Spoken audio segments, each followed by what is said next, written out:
News Tamil கழுகு. இலவச சேலைக்கான நூல் டெண்டர் வழங்கின விஷயத்துல விசைத்தறியாளர்கள் மத்தியில பெரும் அதிருப்தியை ஏற்படுத்தியிருக்கான்.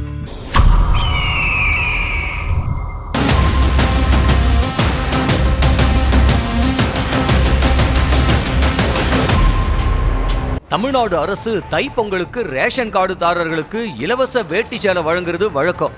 இந்த டெண்டர் விசைத்தறியாளர்களுக்கு கொடுக்கப்படும். அது மாதிரி இந்த வருஷம் கொடுக்கப்பட்ட டெண்டர்ல 33 லட்சம் எண்ணிக்கை குறைஞ்சதுனால டெண்டர் வாங்கினவங்க கடும் அதிருப்தியில இருக்காங்களாம். வழக்கமா 1.77 கோடி வேட்டி சேலை உற்பத்தி செய்யப்படுற நிலையில இந்த வருஷம் 33.12 லட்சம் எண்ணிக்கை இருப்பு இருக்கிறதா சொல்லி 1.44 கோடி எண்ணிக்கையிலான வேட்டி சேலைக்கான டெண்டரே கொடுக்கப்பட்டிருக்கான். இதனால 6 மாசத்துக்கான வேலை பாதிக்கப்படுறதாவும் 40 நாட்களுக்கு மேல வேலை வாய்ப்பை இழக்கிறதாவும் விசைத்தறியாளர்கள் தெரிவிக்கிறாங்க. துறை சார்ந்த அமைச்சரும் அதிகாரிகளும் திருத்தங்களை கொண்டு வந்து விசைத்தறியாளர்களை பாதுகாக்கணும்னு கோரிக்கை வச்சிருக்காங்க. இலவச சேலை உற்பத்திக்கு 33 லட்சம் எண்ணிக்கையை குறைச்சி நூல் டெண்டருக்கு அழைப்பு விடுத்ததுனால விசைத்தறியாளர்கள் அதிருப்தியில இருக்காங்க.